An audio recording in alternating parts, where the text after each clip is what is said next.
65 members pre-sold, 16K in MRR so far. A beautiful, beautiful studio. Yeah, that's one of the nicest, most beautiful looking studios there is. I like going to see him because I just get to look out the view. Yeah. Because he's gorgeous.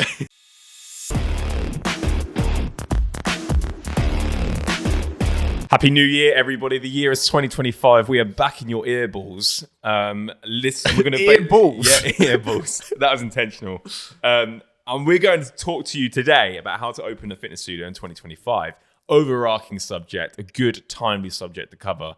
But before we dive into the whole list, basically, we wanted to do this podcast, have this conversation, because we put up a newsletter last weekend, and we got so many responses back from people saying this is amazing. I'm going to follow this. Yeah, I think I looked at the stats. It's like our second highest open rate of the year. I think it was crazy. Yeah, boy. Yeah. Good job, Jake. We're going to go through all of the steps that you need to maybe consider if owning a fitness studio is something that you want to do in the next year. And we know we can obviously have this conversation because we've done it twice in the space of a year. Yeah, it's twice in 1 year. So let's get into it. Jake, where do you want to start with this? Should we go through step one? Because we've made some really good notes here. Yeah.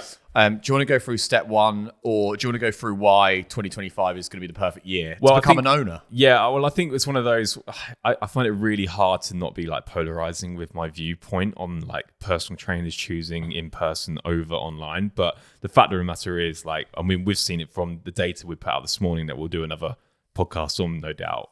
That like the trend is only going to in-person experiences, community, all of those types of things. Is why in the last year you've seen things like run clubs, go wild, why classes reformer, high rocks, like all of these different things that encapsulate community and fitness. I think people are now looking for experiences that involve fitness in person more so than they are online at the moment. And the data supports that as well. There's an article or a report put out by Fit Insider the other day, which reflected that. So if you are a personal trainer right now, or if you are a fitness professional and you're thinking, okay, what's my move in 2025? Hopefully this conversation will help point you in the direction that we, obviously I know it's biased, but we believe is the right route. And whether that's, actually getting a helping hand from us doing it with you, that's by the by. Like, we obviously want to help as many personal trainers as possible carve their way to ownership. And that is what we're going to talk about.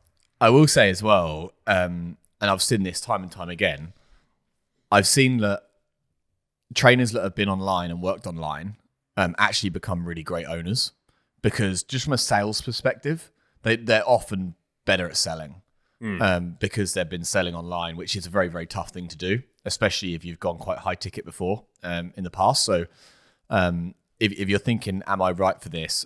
I have seen time and time again that people that have worked online are very, very good. And also those who have worked online have got probably a little bit more experience when it comes to actually marketing too. So like they can build out the systems, they can produce, good content. All this they understand software. Yeah.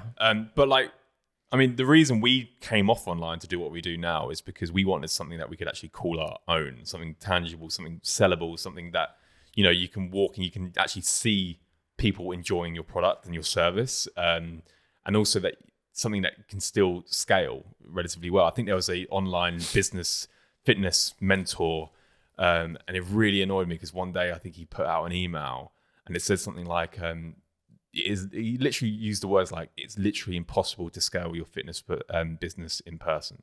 I'm like, no, it's not. Like, look what we're doing. That's an absolute right there. Yeah, exactly. I think it's the same guy that basically told everybody to move and relocate so they'd have more margin to pay him. But anyway, Oh, that guy.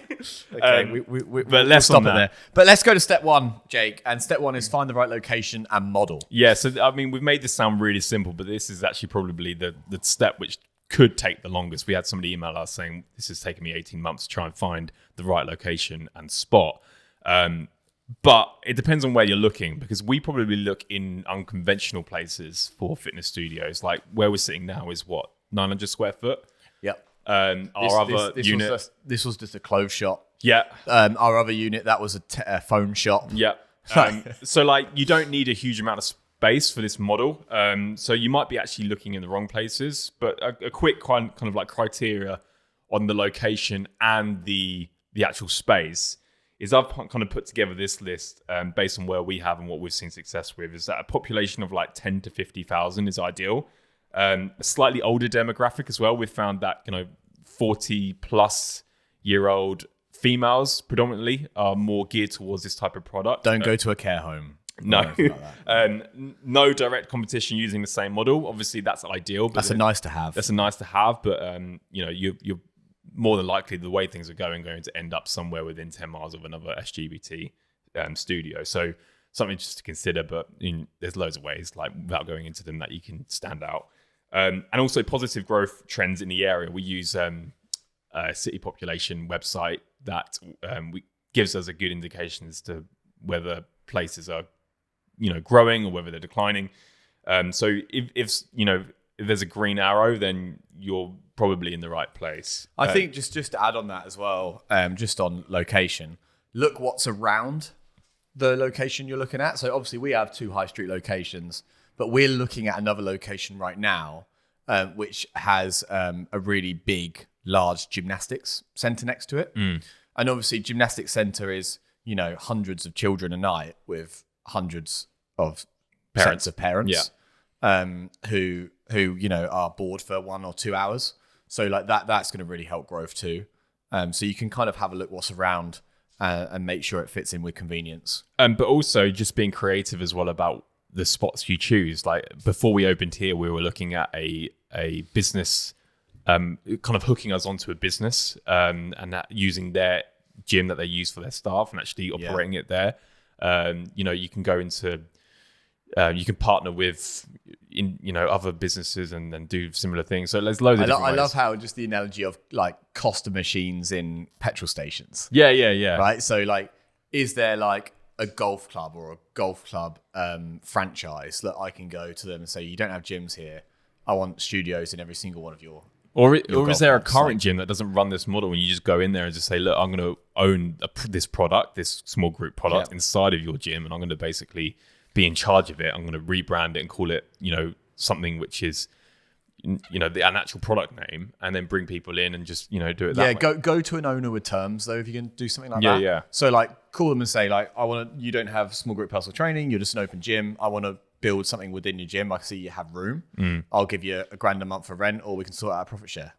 That's really, really easy, because owners like to see terms, what's in it for them. So if you're going to do that, just go to them with terms. Anyway, especially if you don't have the funds at the start, but that moves us nicely into step 2, which is once you've found the location and the spot that you like, how do you actually go about securing your lease and building a financial plan? I'm going to hand this over to you because this is kind of your role. I think the lease is everything, and most landlords, experienced landlords, will be quite forgiving with terms. So little things especially when you're launching, rent-free periods is huge. So if you can have anywhere between 3-6 months plus of rent-free period, that is like golden ticket. Especially with this model where it's like front-end sales into monthly recurring. When we launch, obviously we have a 3-month launch. So we always get a 3-month minimum of rent-free period wherever we are. And that enables us to get as much cash into the business as possible before the rent kicks in, which is obviously, normally the second highest cost that we have with our studios. So that's really important. Other things when securing a lease is obviously terms, break periods. So like you want some security of when you can get out. So all of our leases, for example, are 6 years, and we have a break at 3.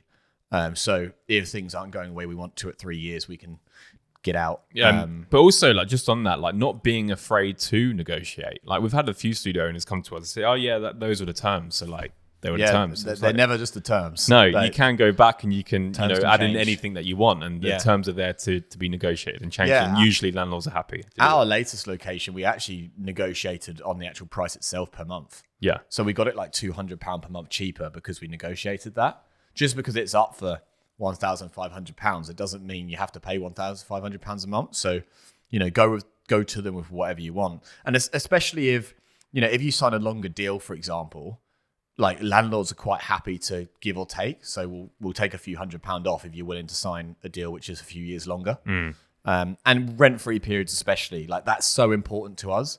So when we get any kind of location, they say 6 years with, a 2-month rent-free period, we say, look, like the rent period is everything to us. We're happy to sign an 8-year deal if you can double that rent-free period.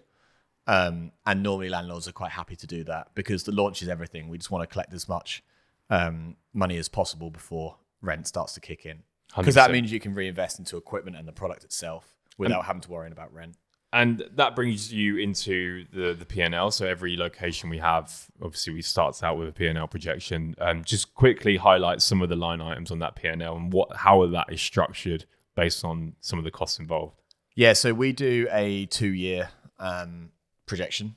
Maximum, we don't go over 2.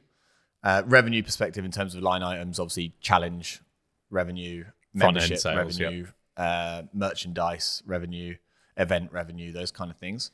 Obviously event and merchandise are quite low. And then like costs, obviously you guys name it, trainers for us, lease, business rates, utilities, everything that goes into your business and running your business is a cost. If it goes out of your bank account. And if you want a full breakdown of our costs as well, just head back to the newsletter. I'll put the link to the newsletter that we're discussing right now in the comments. You can go to it, and then we actually include a link of all of our costs that we have. Do we? Cardy. Yeah. Blimey. Okay, yeah, cool. So go have a look at that. Also, what am I going to say when it comes to your P&L? And what do we always say? Factor in your own distributions. Yeah, so this is a big one because if you can't afford to pay yourself, then just don't do it. Don't bother. Don't bother. Stick to PTing at Pure Gym or something because it's just much easier. I would say just on that, just going back to that because that is a really important point which we haven't really touched on. If you think it's going to be £20,000 to open, let's just say that's quite a lot of money to open a studio. To be fair, so a small studio, 20 grand, and you think right, that 20 grand, I'm going to invest that 20 grand into my bank account to load up, to buy equipment, to buy scales, anything to do with the kit. But you've factored in your P&L. You've already done. Remember that you're going to lose 15 grand in the first year, based off the 2 or 3K you're going to pay yourself for the first year as you can scale that up. Then you need to save 20 grand plus 15 grand. That's what you need to invest into the company. So you need to invest 35 grand into the company. So it accounts for your losses for the first year. So you're not worrying and panicking. We've seen people not do that. And then after like month 2, even though they've collected 15 grand in a launch, are going, okay, cool. Now what? Now cash flow's difficult. Yeah. So it's really important that if your P&L shows you 15 grand of losses in the first year, put your initial investment plus the 15 grand in the account to fund those losses as they come down the line because you'll need it. And other programs exist in terms of kind of with that startup capital. You got UK startup loans we include a link to in the newsletter as well. They tend to offer fairly low interest rates and repayment holidays too. Just make sure, like we say, you're well prepared when it comes to all of the financial business plans and everything like that, which you should be anyway if you're starting a studio. Yeah, cool. Small business loan, I think there's £10,000, isn't it, to start up a small business. And you got good rates on those, as good a rates as you're going to get from any other lender out there. So good option. Okay, cool. Hopefully I've covered enough there. Hey, quick one from us. If you're enjoying this episode, you'll love our free weekly newsletter. It's for current and aspiring studio owners who are looking for the latest growth hacks to sign up more members and keep them. It's a quick 2-minute email covering the stuff we're testing in our own gyms. So you'll be getting access to what's working today. If you're interested, you can join 3,500 gym owners and go to thefitpreneur.com and subscribe. That's thefitpreneur.com. Anyway, back to the episode. Plan 3. Yeah, step 3 is to actually plan your launch. So this is where I feel like we excel and have seen the biggest amount of success from what we've done. But in terms of how that looks, like a rough blueprint is, the whole idea is to build a waiting list kind of 3 months. We actually did it in 2 months before our second location. 2 to 3 months before the opening of your studio, you want to start actually building anticipation and build a waiting list. And then with that waiting list, you want to just grow it over that 2-month period. So what we have is in place is what we call lead up letters. So those of you who listened to the podcast before will know, but every single week we send out a new update about the progress of the studio build out and what's happening. We've announced coaches, we want to vote for the logo or this kind of thing. And what we then do is we use local Facebook groups to divert traffic to that waiting list. So we post teasers in those Facebook groups, with like coaches with their blurred out faces saying, if you want to know who the coaches are, all you need to do is join the waiting list because tomorrow we're going to reveal them to our email list type of thing. And that helps organically grow the list to a really good size so that you can obviously nurture those leads over that 2 to 3 month period, so that when it comes to actually releasing your offer, you've got people there waiting and ready to sign up. And one thing we did at our second location that we didn't at our first was that actually we fueled it with Facebook and Instagram ads too. So those ads were geared towards joining the waiting list. Obviously, there's a longer and extended window of conversion with those, is because you're paying for that lead and you're probably not going to see any kind of return on investment for like 1 to 2 months. So you're going to be able to cash flow that too and perhaps build that into your P&L. But that's what we have in place. And obviously for our own clients as well, we have a Notion board, which we call our launch plan, which involves every single task and every single milestone you should tick off at every single week of your launch process. So those are some of the ideas in there. But essentially the whole principle of that is, how can we take organic free traffic from these rented platforms like Facebook, like Instagram, and put it into your owned platform via a waiting list or an email list, so that you can then obviously continue to nurture those leads for the rest of time. Cool. That's the launch plan. That's the launch plan. So you've done the launch plan. So step 4 is start hiring coaches early. Yeah. And obviously this, remember, you've already factored into your P&L and funded that for the first year into the bank account. I think it's really important because we've seen so many people pigeonhole themselves in fulfillment, and that there's no problem with like coaching and making sure that you're hitting coaching sessions on a daily basis. But for us, we always say to our guys, like 50% of sessions is like a limit for your studio. So if you're running 40 sessions a week in your timetable, for example, 20 sessions is the most you should ideally be doing in an ideal world. Sometimes it's not an ideal world, but because we need time for member communication, we need time for sales consultations, like all of these things are going to happen around sessions. And if you're trying to do all the sessions plus all those things, you're going to get burnt out very quickly, and you're going to feel like the money just simply is not worth it. So hiring good quality coaches early is just the right thing to do. And I think we talk about that in week 6 in the launch. So there's loads of ways to hire coaches. I'm not going to get into that. It's probably there's another newsletter. There's a link in the newsletter. Yeah. There's a link to all of this stuff. So go have a look at all the ways we hire coaches and get good talent in. We're very, very fortunate. We've got 3 coaches at Halstead and 4 coaches at Hadley. In terms of how many coaches you need, it's completely up to you and how much you want to do and how much obviously initial cash you have and cash you build in the launch. But I would say, like, you know, a team of 2 to 3 coaches, including you, spot on. Yeah. For most timetables. I agree, and also it's one of those where if you hire coaches at the beginning, then one of the downsides to being a personal trainer one-to-one is that you get to a point where it's like, oh, all my coaches, all my clients, I love them and they love me so much, I can't even think about bringing somebody else on board because they just won't want to do it. You avoid that whole thing if you hire coaches from the beginning, and you can actually start building the culture around them. Yeah, and if you have a studio now and you're in all the coaching, but you want to bring someone in, you're worried about that, just do like a really long, like embed that coach for like 1 to 2 months. Yeah, we talk about a transition plan. Yeah, that's cool. Step 5, Jake. Yeah, so I'm going to just touch very quickly on the Facebook and Instagram ads strategy that we use, not only for the waiting list, but basically all of the ads that we run. So we built this and we call it the local ad formula. And essentially what this is, it's a combination of different creatives that you put into Facebook's machine, and they ultimately decide what creative it wants to serve in front of its audience. So say, for example, you have a static image, you have a video, you have a kind of user-generated style video as well. Put all of those together with multiple different variants of copy into what Facebook calls a dynamic creative test. Put all of it together and then put some daily spend on it, 20, 30, 40, 50 pounds, depending on kind of your market. Put that on every single day and then let Facebook determine what creative it wants to put in front of its audience. Ultimately, Facebook does the targeting for you. Long gone are the days where you basically throw in one creative with one piece of copy to one narrowed audience.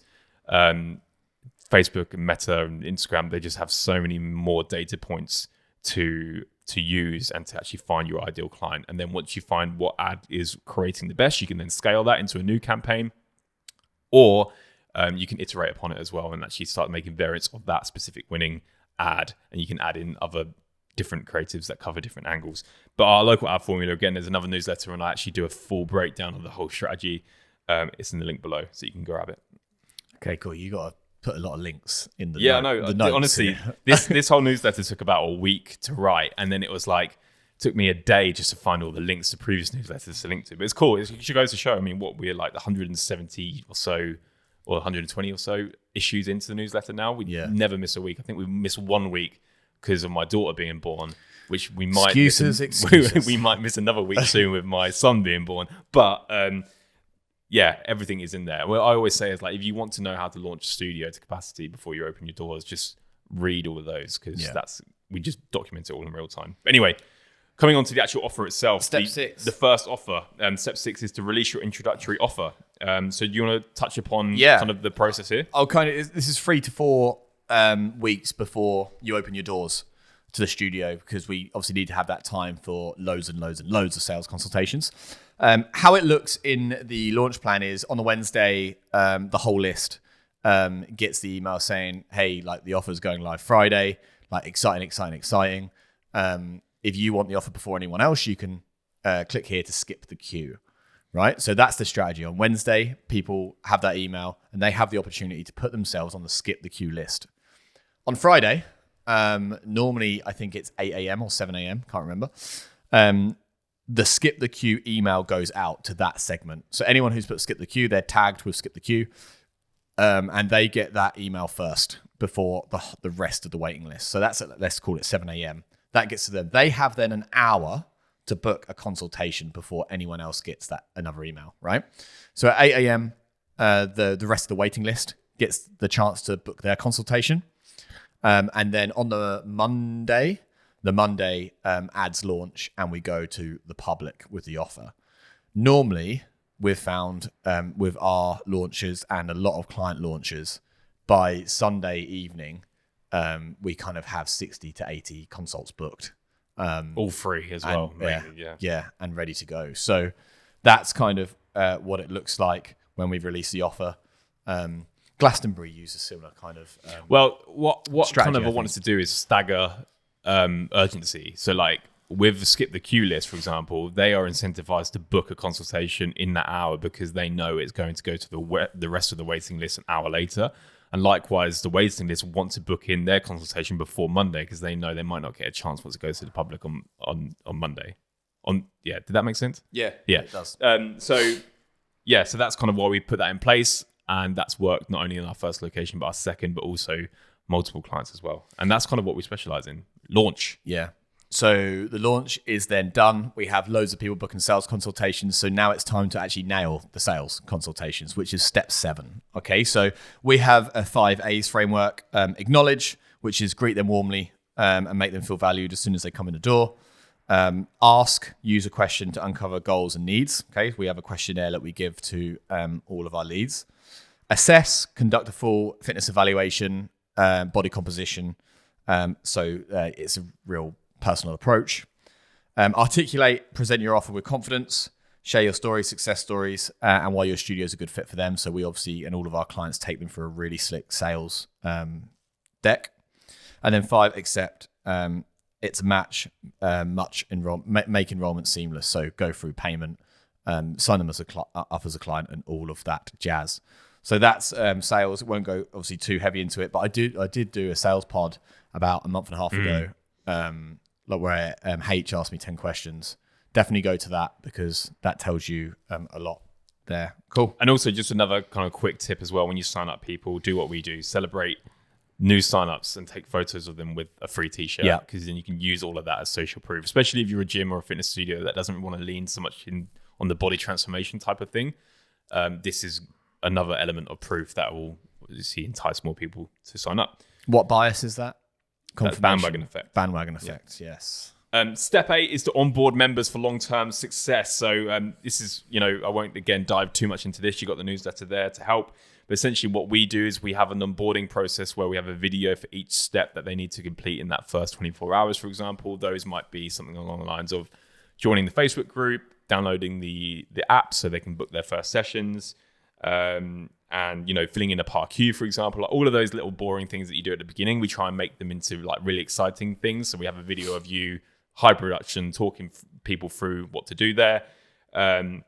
but also in terms of how we then convert those people from challengers through to members, is that 3 weeks in, we have an automation in place. Again, we give all of our clients all of these funnels and workflows and everything that we use, but we have an automation in place where they are then prompted to book in a progress check-in, and that progress check-in, you do what it says on the tin. You obviously evaluate their progress so far, get some feedback in terms of the coaches and what their experience has been like, how many sessions have they been to, and so on. You usually in a 6-week challenge, for example, you do another body composition to kind of see the results there. And then at the end of that, you then, obviously, if all is the right fit, you then invite them to the monthly membership, which is obviously the recurring element. And the idea is then to recommit over 50% of challengers to that product. And we know that if we can do that, obviously we can build in that recurring arm, but also understand what that capacity looks like on the front end too. But we have loads of systems and processes in place, not just in that first onboarding process, but throughout the whole process too, in terms of making sure that they're staying accountable and actually getting to sessions. Awesome. And let's finish with step 9. Feels like we've climbed a full flight of stairs, Yeah, I know. Jake. Step 9, Jake, because it's gone off my phone. Oh, yeah. Step Cool. 9, build a strong member community. We've nailed it here. We did a survey this week, and 92% of people found their revamp experience all round excellent, which is a really, really 95%. 95. Sorry, Yeah. oh god, sorry. 5% say good, 95 said excellent. Yeah, Zero said anything else. we actually posted all the results to that that survey on the Revamp Instagram. So feel free to go and check it out if you want ideas to survey your clients. But build a really strong. This is host events, workshops to keep members engaged. We do 4 events a year. We do coffee club every month. That's kind of our cadence. We're actually doing a bonus event this year, which will be fun. Celebrate milestones, 100 session milestones, 250, 500, and 1,000. I've got an idea for this, by the way. I haven't spoke to you about it. Okay. But I've got an idea. We're going to do something big for when people hit 1,000 sessions. The problem is, like, our churn is so, like, We've got people hitting 250 already. I know, and nobody seems to want to leave. So, and the problem is that they all started at the same time. So that when everybody hits 1,000, it's going to cost us about 20 grand. Yeah. And then like actively listening for feedback to adapt offerings to meet people's needs. That's quite a big one for us. Like we like to surprise and delight as well. So we've talked about this before on the pod, but we get coaches to listen within sessions and feedback. And a thing like the other day, for example, one of our members was getting married and she told one of our coaches she was going to New York for her honeymoon. So we put $100 in a card, dropped it into her work and said, have a great time in New York. And like that's like, tell me another gym that does that. Yeah. So like these things are huge and they keep members here for a long time and keep them loving the experience. Should we do a quick shout out to some of the clients that have gone through launch plan? Yeah. And go through some of these. Well, not just launch. Obviously, these are also clients that have had studios and come to us. We've switched the whole model. Yeah. We don't often do this, Jake. No, I know. This is why I said in 2025, I actually want to kind of shout about some of the success that not only we're having, but some of our guys having too. I like the premise. Yeah. Yeah, cool. Well, Nick, Yeah, let's start with Nick. 65 members pre-sold, 16K in MRR so far. A beautiful, beautiful studio. Yeah, that's one of the nicest, Yeah. most beautiful looking studios there is. I like going to see him because I just get to look out the view. Yeah. Because he's gorgeous. No, so yeah, he's near Cambridge. Jake? Yeah, we got Dan, who I think you work very closely with Dan because he wanted to switch his entire model. He was one-to-one personal training in his own facility, interestingly enough. So he actually had his own one-to-one facility and he wanted to switch it to group coaching. He now, obviously, as a result of that, will earn £90 per session, which is obviously up from the 40. It's double what he was doing once. Decreased his time input as well. He now has 2 members of the team. Yeah. So 3 coaches altogether. Which, in the space of 3 to 4 months is pretty cool. Kel, up north. She'd like to be called a northern bird. She's a legend, but 14K in pre-sales to her brand new studio. Interesting one there as well, because actually her partner owns Matt, owns a boxing gym, and again, what we always say about square footage, make the most of your square footage. He was like, actually, she'd be great at operating a studio. Yeah. So they basically just built a studio inside of their gym. She come from sales too. Yeah. And she's an absolute ninja with sales, which is awesome. Alex, our boy, had a coaching call for him this morning, funny enough. He was doing about 7K a month in one-to-one We've been working with him for like 2 years, I reckon, Jay. 2 years. It's been a long time. He's doing 16 a month now. He's actually doing more than that. It went through P&Ls this morning. He's doing more than that. And he has 3 members of the team coaching. He's doing very little himself. And he's either about to go bigger or double, about to grab another location. Because he's killing it. He's X to A. Ben, our man from Brighton, his second studio, 600 person waiting list, pre-sold 55 challenge spots at 399. He's killing it. And then finally, Tristan, thriving studio, was one-to-one, gone to small group. And he's moving into, he just moved into a larger location with that as well. So yeah, pretty awesome. I just heard a knock on the door because what you guys might not know about this podcast is actually we record it in between sessions. So there's somebody who's wanting to actually start their session right now. But before we do that, I'm going to just do a quick plug if you don't mind. Yeah. 2025, I wrote this, could be the year that you stop paying rent to someone else's gym and start covering your own way to ownership. And the whole idea behind that is that if you're a personal trainer on the gym floor already paying rent to somebody, why not pay it for your own business instead and actually build a tangible, sellable asset that you can call your own. So that is the whole idea of what we're doing here at the Fitpreneur. That is what we're going to continue to wave the flag for this year. And if you want to be a part of that, we only work with 10 clients at a time. We're full at the moment, but we are actually building a waiting list at the moment. So just go to that newsletter in the links to hear up more about what we're doing here at the Fitpreneur and Launch Kit and how that can help you actually launch your own studio this year. And the link to join the waiting list at least is in that newsletter. Cool. Guys, thanks for the support. Here's to an amazing 2025. And that's the pod. That is the pod.